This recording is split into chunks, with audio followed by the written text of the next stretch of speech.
Today I'm going to show you how to make a superfood that'll last you a lifetime without refrigeration and that's so nutritious you won't need to stockpile any other foods. This food was widely used by the natives of North America and Western explorers who were on their own for months at a time. It was light, compact, high in protein, carbohydrates, and vitamins. In fact, if you have it, you don't need anything else because a person could subsist entirely on this food, drawing on the fat for energy, the protein for strength, and the vitamins for health. But before taking you by the hand and showing you this lost skill that even a 12-year-old can master following this video tutorial, I'd like to unearth a long-forgotten secret that helped our ancestors survive famines, wars, economic crises, diseases, droughts, and anything else life threw at them. A secret that will help you do the same for your loved ones when America crumbles into the ground. Because the crisis that is about to hit America is what folks 150 years ago called daily life. No electrical power, no refrigerators, no internet, no computers, no TV, no hyperactive law enforcement, and no Safeway or Walmart. I'm going to share with you the 3 lost pioneer lessons that will ensure your children will be fed when others are rummaging through garbage bins. In fact, these 3 old teachings will improve your life immediately after you hear them. My name is Claude Davis, and I live with my wife and 2 children in a log cabin I built myself. It's not exactly the 5-star hotel that most Americans dream of, but for me, it's the 5 billion-star home that I've always wanted. We grow our own food, and I get to raise my kids close to nature. We've been completely off the grid since we've been producing our own electricity for 2 years now, but we can do just fine without it in case we ever have to. I built a small root cellar where we keep our homemade canned foods, and with the help of God, we like to think that we're ready for whatever's going to happen in this country. But even though things are good now, that wasn't always the case. My story is emotionally heavy with struggles and disappointments, but also with a faith in God and a strong will to survive that finally led to my being here. So pay close attention because this video will change your life for the good. Lesson number 1. Don't take anything for granted. My grandparents from my father's side came to America from Ukraine just before the Second World War and started a small farm in Texas where I grew up without missing a thing. But my grandfather wasn't so lucky. When he was only 12 and still in Ukraine, he survived one of the most horrific famines. Of the 100 families that lived on his street, only 20 survived. So what you're about to hear is a real recollection, as it was written in a personal journal just after the crisis by one of his neighbors. Where did all the bread disappear? I do not really know. Maybe they've taken it all abroad. The authorities have confiscated it, removed it from the villages, loaded grain into the railway coaches, and took it away someplace. They've searched the houses and taken away everything, to the smallest thing. All the vegetable gardens, all the cellars were raked out, and everything was taken away. It was so dreadful that every day became engraved in my memory. People were lying everywhere as dead flies. The stench was awful. Many of our neighbors and acquaintances from our street died. We tried to survive the best we could. We collected grass, goosefoot, burdocks, rotten potatoes, and made pancakes, soups from putrid beans or nettles, collected clay from the trees and ate it, ate sparrows, pigeons, cats, and dogs. When there were still cattle, it was eaten first, then the domestic animals. Some were eating their own children. I would never be able to eat my child. One of our neighbors came home when her husband, suffering from severe starvation, ate their own baby daughter. This woman went crazy. Another neighbor wrote a petition to the authorities, and here's just a paragraph from that. It said, "Please return the grain that you've confiscated from me. If you don't return it, I'll die. I'm 78 years old and I'm incapable of searching for food for myself." And of course, nobody cared. In a crisis, it's everyone for himself. Although in many cases, families did still remain families. But just after the winter, when there's absolutely nothing to eat, my grandfather, together with his mother, went to the nearest town where the government had established a soup kitchen. Unfortunately, the 25-mile journey was too much for his mother.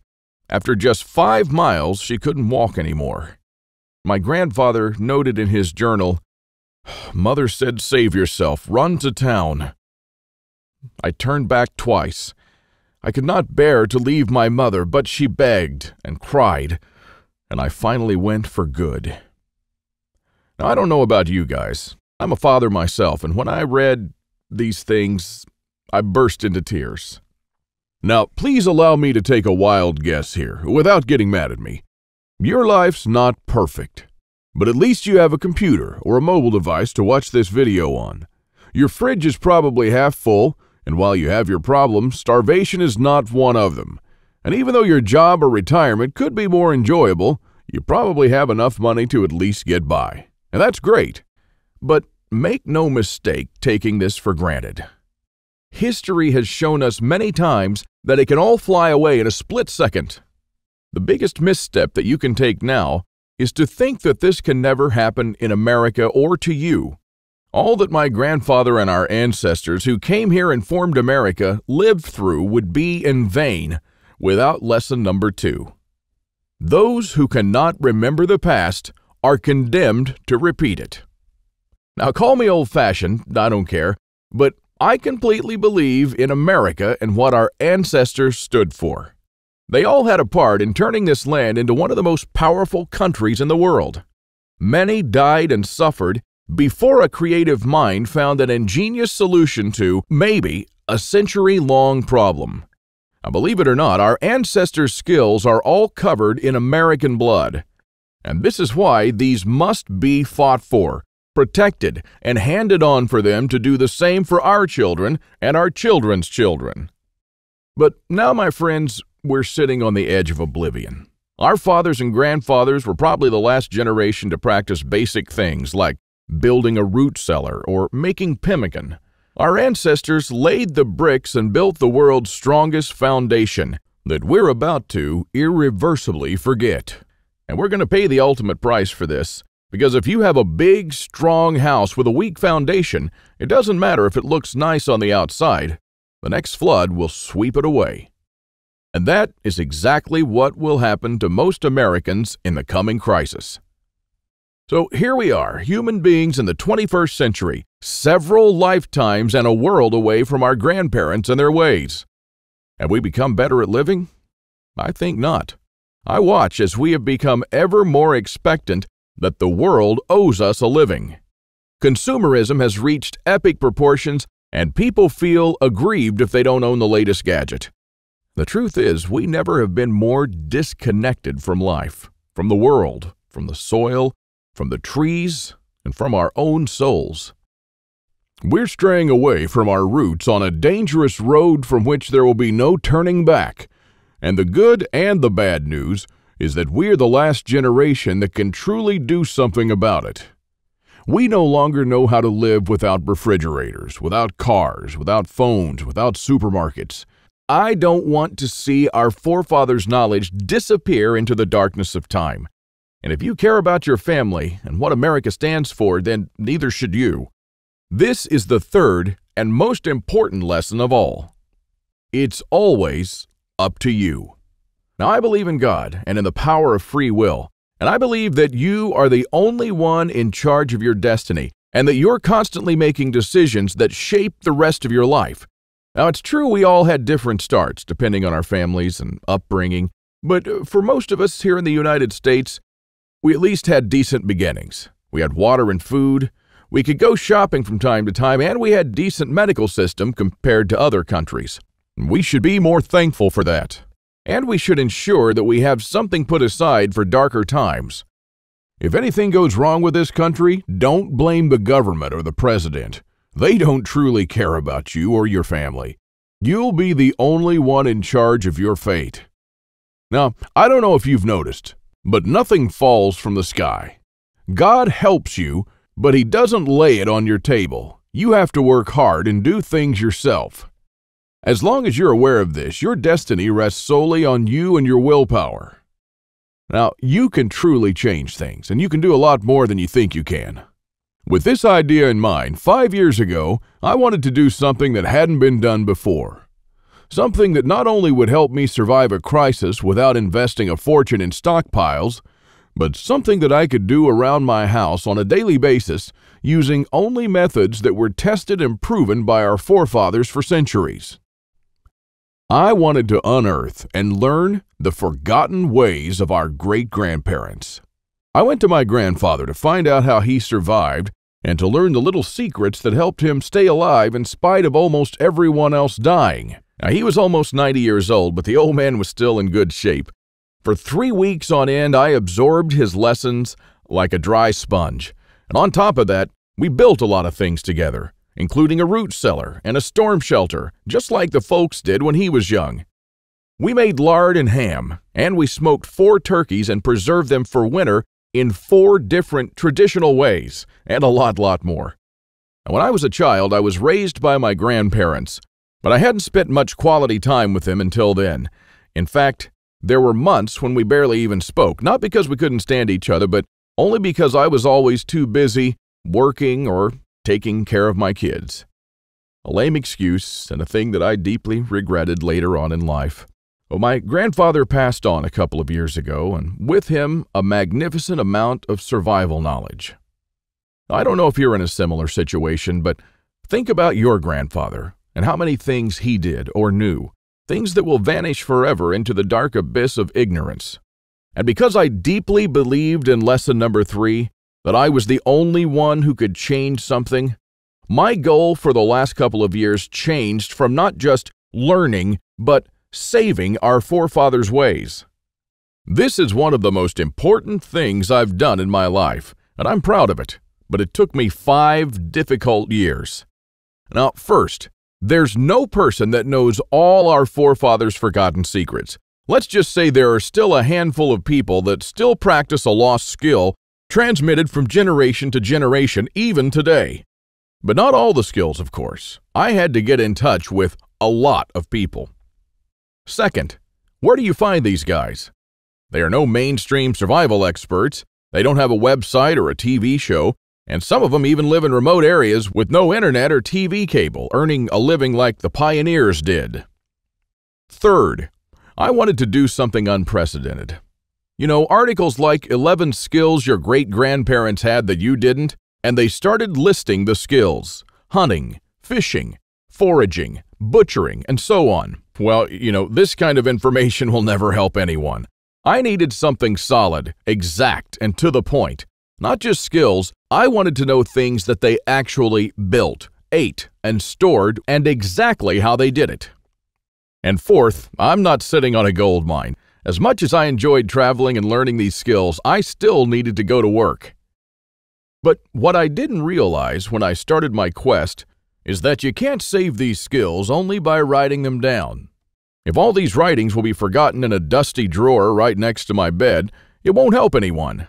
This knowledge will die together with me, and all my efforts to save our forefathers' ways would have been in vain. So this is because all my life I blindly believed in lesson 3, that it's always up to me. But I was wrong. In this case, it's only halfway there. It's also up to you. Today is your chance to be a part of saving our ancestors' lost ways. I wanted to make this information available to every family out there without having to spend years of their lives or thousands of dollars. So I came up with this great idea to edit all my manuscripts and turn all this lost knowledge into one of the greatest books of this century. The Lost Ways, Saving Our Forefathers' Skills. Now, as you can see, I designed and edited the book in an old-fashioned way, but most of it is not written by me personally, because I didn't want people to read a second account. I'm sure a lot of information would have been lost in this process. You know, those little secrets that make a thing really work? Well, those little things make a big difference. So I paid these experts for their time, and I got what I wanted. These people are not professional writers, but instead are uniquely special. They're neither the strong, badass type that you see in Rambo movies, nor the ultra-rich preppers from reality shows. They're simple people who know a lost skill very well. They're smart, shrewd, and wise enough to survive for months or even years in the world's most remote places. But we'll get back to that in a little bit. Now, as I promised in the beginning of this video, I'll show you how to make a superfood that not only will outlast you, but will provide all the nutrients you need to survive for unlimited amounts of time. In the video, you'll meet Alan, who's just one of the people who followed the program in The Lost Ways. Without being asked to do so, he was kind enough to send back a video tutorial. The food's called pemmican, and it was widely in use by the natives of North America and also by the Western explorers who would go for months without contact with civilization. In the 19th century, even British soldiers had an iron ration of 4 ounces of pemmican. Many of these iron rations were found intact and edible as much as 50 years later. So let's just avert our gaze from modern survival thinking for a minute, and let's think about how the guys who explored the West 150 years ago did it. Now that's exactly the kind of stuff I found in this 350-page book called The Lost Ways. It's probably the only survival book I've actually enjoyed reading, and you won't believe the survival things we've lost to history. Now I found the pemmican recipe on page 48, and I decided to give it a go. Natives used whatever was available to them at the time. Bison, elk, moose, deer, but nowadays people just use what they can buy. You just need to remember to select a low-fat red meat, and beef is perfect for this. So you'll need 6 pounds of beef, 2 pounds of rendered beef tallow, and 1/3 cup of strawberries or blueberries. And that's it. Don't include nuts, seeds, vegetable oils, grains, beans, or dairy products of any kind. Now the first step is to dry the meat and blueberries. First you need to slice the meat very thin.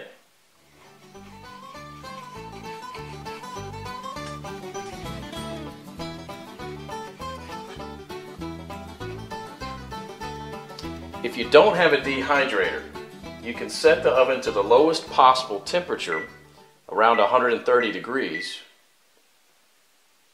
and put the strips of meat directly on the rack. So now place a tin foil on the right side of the rack and spread the blueberries out to dry with the meat.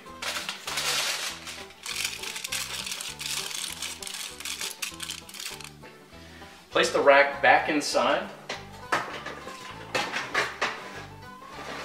and crack the oven door to prevent moisture buildup.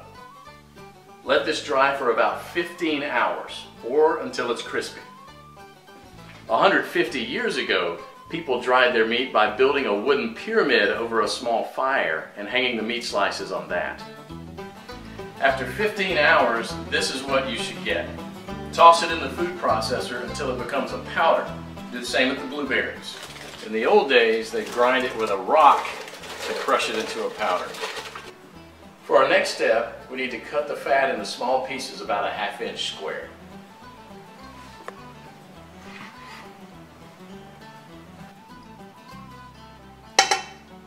After about 10 minutes, you'll see a pool of fat forming on the bottom of the pot, which should be merrily boiling away.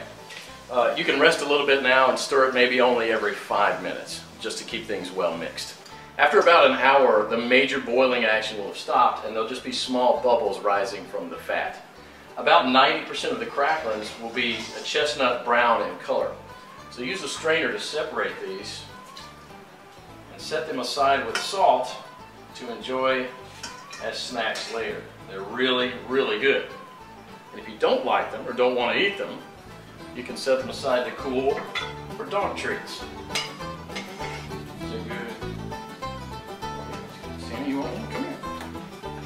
We now have to weigh the amount of ground meat and the amount of rendered animal fat. We have to have the same quantities, so you'll probably have to remove some of the excess fat. Place the remaining fat on the stove, keep it about 120 degrees. Mix the shredded meat into the melted fat and stir it until it's well blended. Then add the blueberries and mix it again. This is how it should look. The fat should be absorbed or coating the meat fibers. There should be very little or no liquid fat pooling in the bottom of the pot. Now, following the instructions from The Lost Ways, you can store it in Ziploc plastic bags and press flat removing as much air as possible, and therefore preventing the fat from going rancid. This should keep the pemmican from spoiling for a few years without refrigeration. So let's do that. And here's what I got. Pemmican is the ultimate survival food, no matter if you want to bug out or bug in.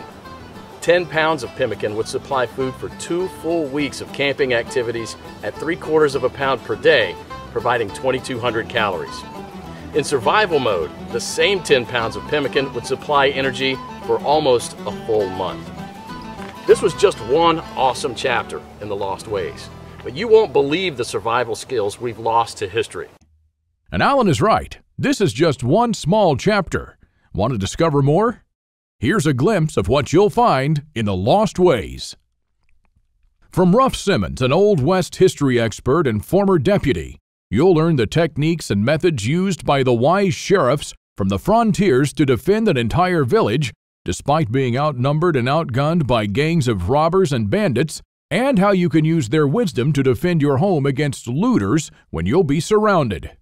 Native American Eric Bainbridge, who took part in the reconstruction of the native village of Cooloklo in California, will show you how Native Americans build the subterranean roundhouse, an underground house that today will serve you as a storm shelter, a perfectly camouflaged hideout, or a bunker. It can easily shelter 3 to 4 families, so how will you feel if, when all hell breaks loose, you'll be able to call all your loved ones and offer them guidance and shelter? Besides that, the subterranean roundhouse makes an awesome root cellar where you can keep all your food and water reserves year-round.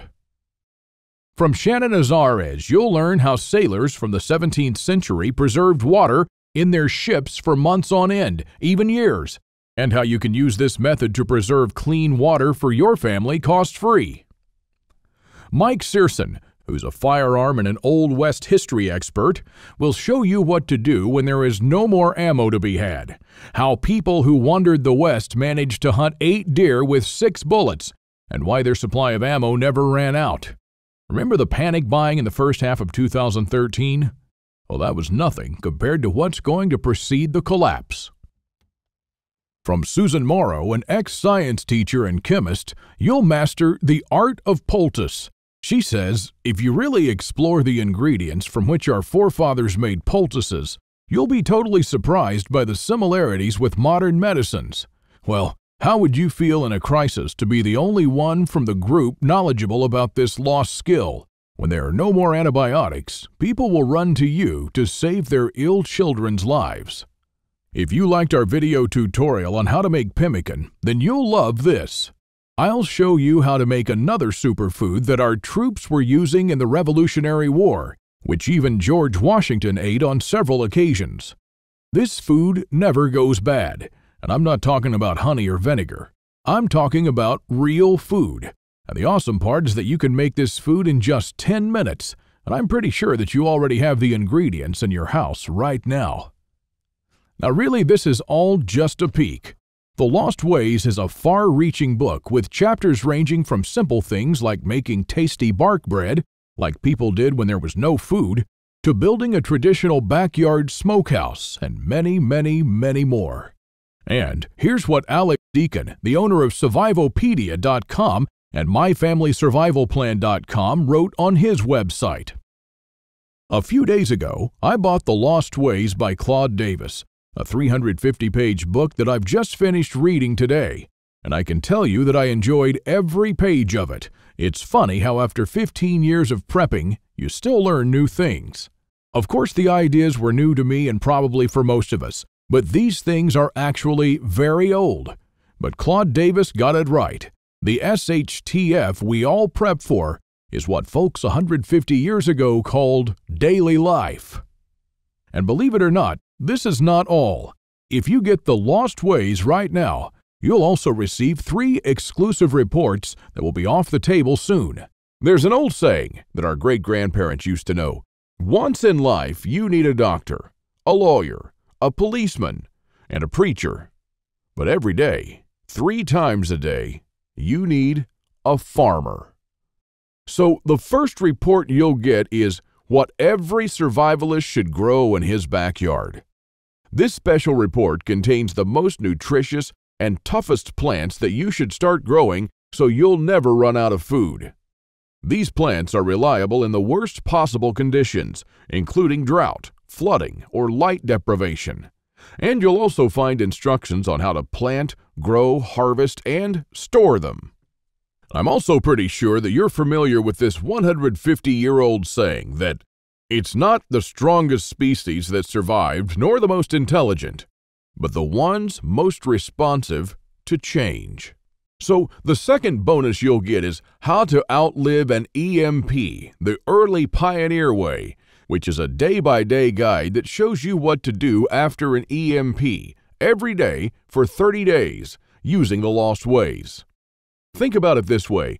If an EMP had struck in the late 1800s, nobody would have noticed it. Our great-grandparents didn't even know what an EMP was, nor did they know what modern technology was. But they surely lived, survived, and prospered without it. Now things are a little bit different, and because this event can happen all of a sudden with no warning whatsoever, it might be difficult for even the smartest minds to know what to do from the moment the running water stops and your food spoils to the moment when looters come knocking at your door. So in this report, you'll learn the 10 things that you should do on day 1, what you should make on day 2, what you definitely need to turn to on day 3, and so on until day 30, when you'll be absolutely 100% self-sufficient, protected, and able to help others if you want to. Unless you're living in a bunker full of stockpiles, doing these things in the wrong order may literally mean death. Now, I'll show you what to do every day so you'll never run out of water, food, or heat, and then what to do or build to improve things day by day. Another old saying people used to say is, for every minute you spend organizing, an hour is earned. So the third report you'll get is a step-by-step guide to building your own can rotation system that can hold at least 700 cans of different sizes. You'll never have to look at 50 cans for expiration dates, and you'll never need to throw away cans again because they've spoiled. A can rotator is not only a time saver but also a money saver. As you can see in this video, the mechanism is very simple. Whenever you buy new cans, you insert them in the upper shelf. The cans will automatically roll down, and they'll be the last in the row. When you pick them up, you do so from the shelf below. So you'll always pick the can that you bought first and therefore with the closest expiration date. Cool and efficient. The one you've just seen in the video, I built with only $95. Pretty cheap if you think that a similar rotator costs $420 on Amazon and holds only 450 cans, and theirs aren't even that cool. Now, once you have the plans and the step-by-step guide with pictures, all it takes is just 1 day of work, even less. So, if you choose to save the lost ways now, you'll also get these 3 exclusive bonuses that are worth $29 each, for free, and unlimited access to the members area, where you can ask me anything at any time. I'll be there to answer your questions and to help you if you need any clarification on anything. By knowing the ways of our forefathers, believe it or not, you're covered for anything. You'll never have to spend money on any prepping material again. And forget about unreliable and expensive modern survival equipment. Why even bother with reinventing the wheel when these things have been working right for centuries? The Lost Ways prepares you to deal with worst-case scenarios with the minimum amount of resources, just like our forefathers lived their lives, totally independent from electricity, cars, or modern technology whatsoever, which means you'll also be bulletproof against the ever-increasing threat of an electromagnetic pulse, a powerful economic breakdown, famines, and natural disasters. You'll have the power to protect and save your family, even to rebuild your community during the worst of times. And besides that, The Lost Ways is not merely a survival book, because most of the knowledge you'll find in it will begin improving things in your life starting today. What I'm talking about is the type of self-sufficiency that our great-grandfathers used to have. I'm talking about things that they did around their homes and the healthy lives that they lived. And at the same time, you get to take part in doing something great. Saving our forefathers' lost skills. Now, I consider that I've done my part, the hardest and costliest part, if I may say so. All you need to do is to make sure that you hand this knowledge over when it's time to, and take full advantage of it until then. Now, I've shown it to some expert preppers and readers of mine, and some of them said that they would easily pay $1,000 just to learn these skills. I even thought of creating a weekend workshop and charging at least $500 for a seat. There are a lot of people that do that. But I realized that this would be wrong because only a handful of people will actually learn the lost ways. And while my main focus is not to get rich, but to save these skills by spreading this knowledge to other people just like me. Now, remember when a man's word was his bond? When you made an agreement and you just shook on it? Well, frankly, I'd like to do things the old-fashioned way here, on a handshake. So today, you can just shake my hand and seal the deal for a price that anyone can afford. While this video is still up, you can get The Lost Ways plus the 3 bonuses for a one-time special offer of just $37. But the only way to get it is to click the Add to Cart button below now. The way I see it, you have 3 options here.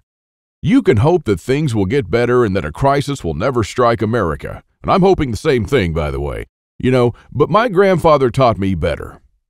He taught me, as I've told you, to never take anything for granted. Doesn't it seem better to have these skills and never need to use them than to not have them and one day really need one of them? You can also start spending money and valuable time searching for guys who still know a lost thing or two by going through months of research and lots of traveling. And although it might sound nice in the beginning, these expeditions will take a huge toll on your bank accounts. I've spent 5 years gathering and rounding up this lost knowledge, and I must say that there were lots of times when I just wanted to give up. Or you could save the lost ways without going through any of this. I've already done the hard part. This lost knowledge has already been packed and is readily available to serve you and your children from now till the end of time. And there's nothing like this anywhere else. So if you want to literally save the lost ways and to know that your family is secure, to have warmth, food, water, and all the other things they need, even in the worst possible times, this is the only place where you can get it, and you are the only one that can really do something about it. When there's no more electricity and when your neighbors are forced to cook all the meat that they have in their fridges, you'll know the secrets to store it so your family won't starve next week. Heck, in fact, even now, yes, right now, if you get The Lost Ways, go to page 39 and start making one of the super nutritious foods that can last a few years without refrigeration. And when others start begging you for a glass of fresh water, you'll be the only one in your neighborhood able to spare one. Or even a glass of beer or ginger beer, just like our forefathers made when the drinking water was contaminated. Go to page 301 and start building your own old-style backyard smokehouse to preserve your own meat, sausages, and fish using your own spices. And when the dollar becomes useless and all hell breaks loose, you won't care because you won't need any money at all. All you'll need to survive is the lost ways. Nothing more. If our ancestors survived the hardest times using only this knowledge, then so will you. Everyone will turn to you for guidance. Everyone will try to barter with you. Everyone will want to use your tools and your knowledge. This is the amazing power our great-grandparents had. And it's all captured, jam-packed, readily available for you in The Lost Ways. You won't find this anywhere else, and there's no way to tell how much longer this presentation is going to be up. So click the Add to Cart button below to secure your copy now. In keeping with the spirit of those simpler days, today you can take advantage of my handshake guarantee. Because I always put my money where my mouth is, I'm willing to take all the risk on this one. So click the button below and go through The Lost Ways. And when you're done, you have to be 100% thrilled and happy with this deal. If for any reason at all you want your money back, you'll get it within 24 hours from the moment you send me the request. You don't even have to answer any questions. Just simply send me a quick email located in the members area in the next 60 days and ask for a refund. That's right, you've got 2 months to test drive the Lost Ways and the bonuses. That's my handshake guarantee. So is it a deal? I hope so. Don't let this knowledge disappear into the darkness of time, because in the next crisis, when death will stare you in the eye, this is the only time-tested life vest that you and your family can hang on to. You'll stay calm and protected when others will scavenge through the garbage for food. My guess is that you haven't experienced a long-time hunger, but you are probably familiar with the feeling of skipping a couple of meals. Not a very pleasant experience. We're not used to thinking about what to eat or how to procure food for our children. Again, don't take anything for granted just because we're living in good times now. Our grandfathers and great-grandfathers were the last generation to practice the basic things that we call survival skills today. Why try to reinvent what they did, and did very well, for centuries? There are only a few moments in life when you can really do something big, and this is one of them. Our grandparents didn't pass these skills on to us in our bloodstream, and neither will you to your children or your nephews. So, take advantage of this video while it's still up and save the lost ways by clicking on the button below. You are the only one that can change something. Are you ready to turn back the clocks to the 1800s for up to 3 years? Because this is what will happen after the next SHTF event. One of my readers, James, replied to this question. Thanks for the book, Claude. I've been looking for something like this for years, and yes, I do believe that some of us are ready to turn back the clock now. Thanks to you, I can truly say that I'm at least one step closer. I can't believe how many things we've lost along the way. This book was an eye-opener for me, and I must admit that there were a lot of things that I was doing or thinking in a totally wrongful way. The brilliance of your book is that it offers a proven way to achieve self-sufficiency without investing any money. Heads up for this book. This is by far the best survival advice I've read so far. And I just can't stop building stuff. James. I received this email and it made my day. Now again, here's my handshake deal to you. You'll get the Lost Ways, plus what every survivalist should grow in his backyard, how to outlive an EMP the early pioneer way, and a step-by-step guide to building your own can rotation system. While you'll also take advantage of my full handshake money-back guarantee for 60 days and unlimited email access where you'll get to ask me whatever you want. Not for $124, but for only $37. This deal just simply can't get any better than this. Thank you for watching this video, and I hope that we'll meet on my secure encrypted checkout page. Now, once you've entered your info and submitted that, you'll have immediate access to the Lost Ways and the bonuses. Click on the button below to secure your spot while this presentation is still up.